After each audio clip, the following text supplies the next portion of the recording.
Graça e paz, irmãos, estamos no nosso quarto estudo da nossa escola bíblica. O texto base para o nosso estudo de hoje se encontra em Filipenses, no capítulo 2, os versos de 1 a 11. O tema do nosso estudo é engajamento solidário, né? Nós precisamos entender que um coração solidário não é uma escolha para o cristão. É algo que nós devemos viver e ter como algo principal da nossa vida, uma vez que nós somos pequenos cristos, seguidores de Jesus, temos como base para a nossa vida, o temos como alguém muito importante, em qual nós nos alicerçamos, né? E nós precisamos seguir esses caminhos, o caminho do Senhor Jesus, que foi alguém com um coração muito solidário, né? Uma vez alicerçada nele, em Jesus, e em sua pessoa, em seus atos, nos seus preceitos, nós não deixamos espaço para negligência, indiferença, impiedade. Quando nós estamos alicerçados em Cristo, quando nós temos o nosso coração voltado para Cristo, o nosso coração só há espaço para atitudes que procuram fazer o bem às pessoas. Atitudes como empatia, né? Que são necessários, principalmente nos dias atuais, né? Nós precisamos entender e compreender que de discurso o mundo está cheio, né? O que o mundo necessita realmente são de pessoas que se disponham a fazer algo por alguém, né? A solidariedade significa nós agirmos em prol de alguém. O verso 5 do capítulo 2 de Filipenses, que é o nosso texto base, ele vai dizer o seguinte: tende em vós o mesmo sentimento que houve em Cristo Jesus. Que tipo de sentimento foi esse? De solidariedade, de amor, de empatia para com o outro, para com o próximo, né? Então nós precisamos compreender isso e ter isso como algo principal na nossa vida, né? O que motivou? Contra quem ele lutava? De que maneira Jesus fez isso? São perguntas que nós precisamos nos fazer. Então nós precisamos, e aqui o estudo vai nos pontuar algumas motivações, e a primeira delas é o amor, né? O amor é a força motriz do Senhor, porque a Bíblia diz que Deus é amor, e precisa ser a nossa força motriz, né? O mundo vive uma decadência do amor, o mundo vive uma atitude errada do que significa amor, mas nós precisamos entender que nós precisamos fundamentar a nossa vida no amor. O amor é aquilo que precisa nos guiar, o amor é aquilo que precisa nos dar a direção e a motivação maior em prol de alguém, né? A igreja está no mundo para servir o próximo, para servir o outro. E com base nisso, nós nos fundamentamos e nós nos apegamos ao amor, né? Pela força das circunstâncias, o mundo se viu obrigado a rever paradigmas, né? Da sua convivência social, ou seja, estávamos acostumados de uma maneira e agora estamos precisando nos readaptar a uma nova maneira de convivência social. É algo que vai além de hábitos, pura e simplesmente de lavar as mãos e higienizar as nossas mãos com álcool, né? Percebemos o quanto nossas vidas se afetam mutuamente pelo isolamento, e nós descobrimos a carência que temos da convivência física. Queridos, deixa eu dizer algo para vocês: nada substitui o convívio e o contato físico, né? É importante nós entendermos isso, que é importante nós percebermos essa questão, que nada substitui esse sentimento e isso é muito fundamentado pelo amor. Esse amor precisa ser capaz de superar as divergências, as ideologias e preocupar com a prevenção de quem nós amamos, né? De quem nós gostamos. Não seria melhor errar por cuidar demais do que errar por expor demais? Claro que sim. Então nós precisamos entender que o amor é aquilo que nos une, é aquilo que nós precisamos exercitar. E olhando para Jesus, os versos 6 e 7 de Filipenses vai dizer que, existindo em forma de Deus, não considerou o fato de ser igual a Deus. Pelo contrário, esvaziou-se a si mesmo, assumindo a forma de servo e fazendo-se semelhante aos homens. Que ato mais extraordinário, mais inigualável, mais desejável do que seja este, de dar a sua vida a alguém, de mostrar esse amor a outras pessoas. Foi assim que Jesus fez conosco. Então, meu querido, que nesse tempo venhamos a verdadeiramente vivenciar o amor e demonstrar o amor para com as pessoas. De discurso, o mundo está cheio. O mundo carece de pessoas que realmente façam acontecer. Uma segunda motivação aqui, que o texto nos apresenta, da ação solitária, é a morte iminente, né? A morte iminente, fundamentado naquilo que Jesus nos ensinou, né? Estamos diante da proliferação em escala mundial de um vírus, para o qual ainda não se tem vacina. Essa ausência de resposta eficiente para impedir a propagação da causa desse vírus, nós ainda temos algumas dificuldades em relação a como viver e como conviver com as pessoas. Houvesse uma vacina própria, poderíamos imunizar a população e encerrar todo esse ciclo. Isso é o desejo que nós temos, né? A reclusão é para prevenção, manutenção da saúde e sobrevivência das pessoas, né? Então é importante nós esclarecermos essa questão. Nossa realidade, no entanto, a nossa realidade espiritual é semelhante também, e se trata de uma luta pela vida. O vírus do pecado contamina as pessoas, condena, mata. A Bíblia fala em Romanos 3, versículo 23, que o salário do pecado é a morte. O salmista vai dizer no Salmo 89 que o homem pode viver que o homem pode viver e não ver a morte, ou livrar-se do poder da sepultura.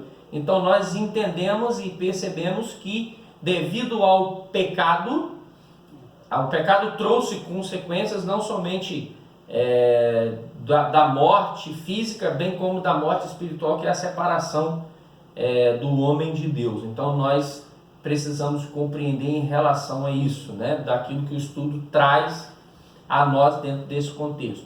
No entanto, há uma reviravolta radical de condenados para libertos, que foi proporcionado por quem? Por Jesus. Em seu gesto de quê? Amor. Então, queridos, uma coisa importante que nós precisamos entender: o que levou Jesus à cruz não foi o meu e o seu pecado. O que conduziu Jesus à cruz foi o seu amor. Por quem? Por nós, pela sua criação, pela sua criatura. Então ele trocou a sua morte pela vida. Ele morre a nossa morte para que eu e você pudéssemos ter vida. Então em Jesus há sim uma vacina. Em Jesus nós estamos imunes ao preço do pecado. Não há mais preço a ser pago devido ao pecado. Em Jesus nós podemos desfrutar disso. Então o pecado tem matado, o pecado tem destruído, mas Jesus ele é a cura, Jesus ele é a solução para essa doença, para essa enfermidade que tem matado inúmeras pessoas e tirado a alegria de muitas vidas. O estudo também nos apresenta uma terceira motivação, que foi o autossacrifício, né? Dentro deste contexto. Deixa eu esclarecer algo aqui.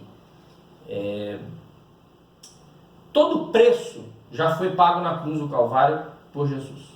A sua morte foi uma morte sacrificial por nós, né? E nós precisamos nos perguntar: o que eu posso fazer para retribuir aquilo que Jesus fez? Nada. Eu não tenho condições de pagar isso.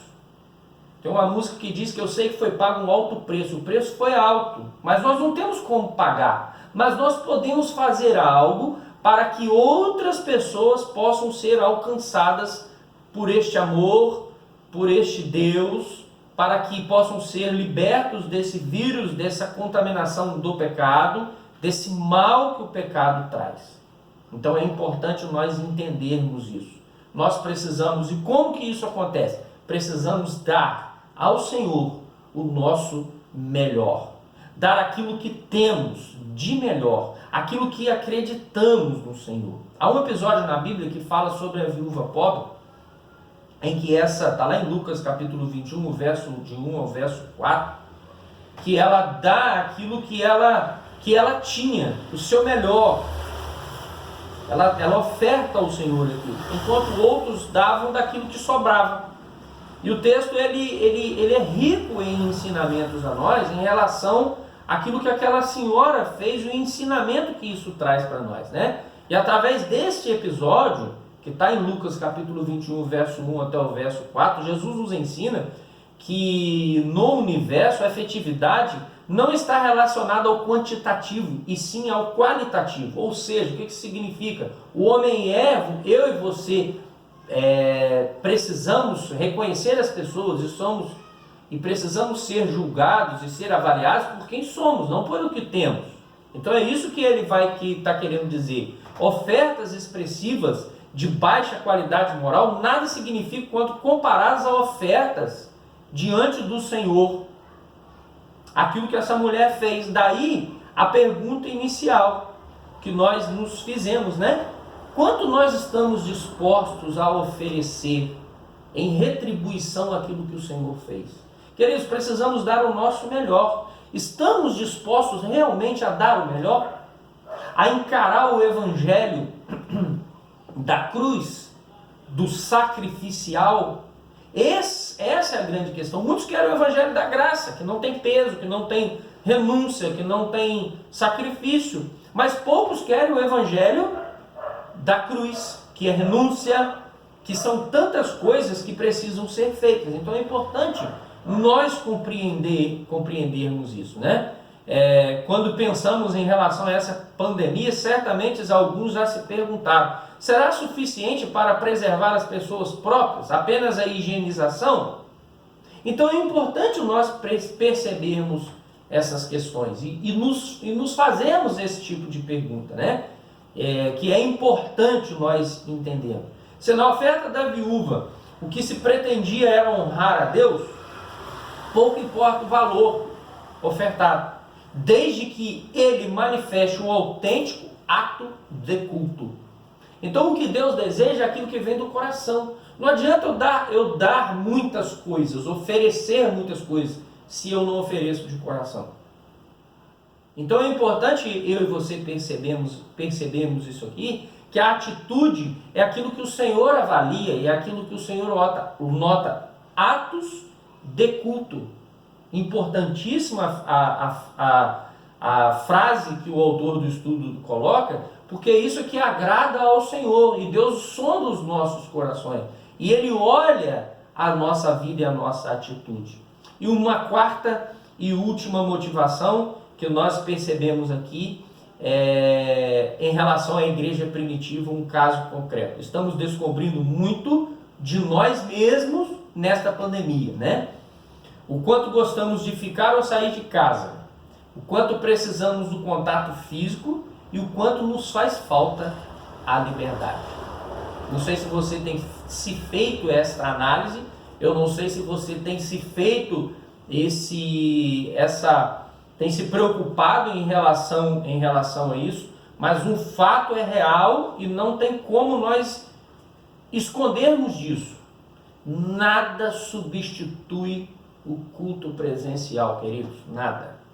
Nada substitui o contato, de estar com as pessoas, de poder abraçar as pessoas, de poder cultuar juntos no templo.